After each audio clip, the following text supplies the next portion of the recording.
Hello. Hello. Let me ask you something.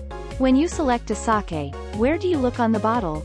I look at the front label with the kanji text that looks like the name. Do you mean this? Yes, that's it. You are right, the brand name is usually written here. But did you know that there's a lot more information on the label? What? More information on? Yes, labels. Let's learn about labels today. But I can't read Japanese. Don't worry, it's written in English. But it sounds difficult. That's right. But actually, there are only 4 important things you need to remember. 4? That's not much. I think I can memorize quickly. Okay, let's have fun learning about sake again today. First, the front label. As you mentioned earlier, the brand name is written in large text here. In this image, this is the brand name. Sometimes you also see the type of sake indicated here, such as junmai. This isn't a mandatory labeling requirement by law, so it may not always be there. However, special designations sake like junmai, or specific styles such as kimoto and yamahai, are often included on the label because they represent specific styles that appeal to consumers. Oh, so if it doesn't say junmai, it means it's a Hanjozo subcategory?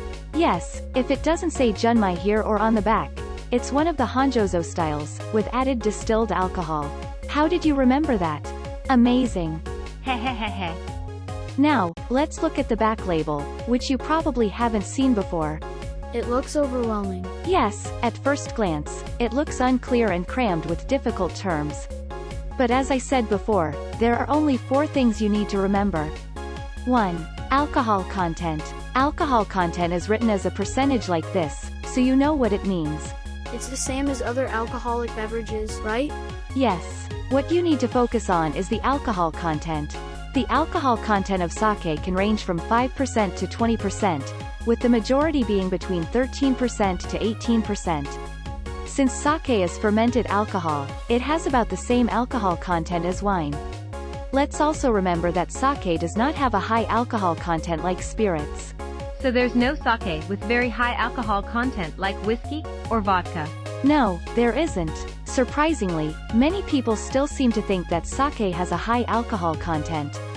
So beware of this. Really? I am surprised. Next, number 2. Volume. The most commonly served bottle size in restaurants is 720 milliliters, which is about the same size as a regular 750 milliliters wine bottle. It's the perfect size to serve by the bottle. The next common size used in restaurants is 1,800 milliliters. Since it's more economical than the 720 milliliters, it is often served by the glass or decanter. There are also smaller sizes such as 500 milliliters, 300 milliliters, and 180 milliliters, which are easier for the customer to finish. One important point to remember is the shelf life of an opened sake bottle.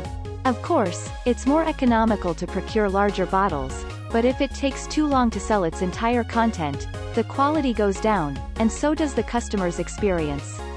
Once opened, sake changes its taste and flavor very quickly, so please store them tightly sealed and refrigerated. Sake, like wine, doesn't have an expiration date.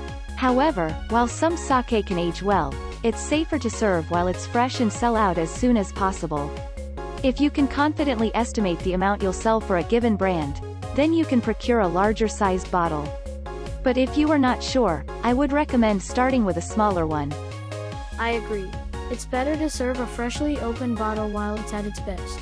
That's right. Now let's move on to number 3. Brewer's information. It's good to keep this information in mind just for reference. Just as you can find the manufacturer's name on almost any product, sake also has the brewer's name and prefecture on its label. Sake has different characteristics depending on the region it's produced in. So the brewer's name and address can give you some hints about the style of sake. I've got another video that goes into more detail about the differences by region, so be sure to check it out. The same thing is written here as the brand name. Yes, some sake brewers use their own name as their brand, but some don't. So let's remember that too. Yes. Check out the brewer's name on the brands you know as well. Yes. And number 4. Country of origin. Sake is now produced in many countries around the world. Of these, only sake made in Japan with Japan-grown rice and Japanese ingredients can be called Nihonshu. Everything else is called sake? Yes. That's why Nihonshu is always labeled as made in Japan, or product of Japan. So, Nihonshu is unique and special. From today onwards, I want everyone to refer to sake produced in Japan as Nihonshu. Nihonshu. However, sake produced outside of Japan is also very good. So if you have a chance, try and compare them all. I hope you enjoy the differences in their flavor profiles. Sounds interesting.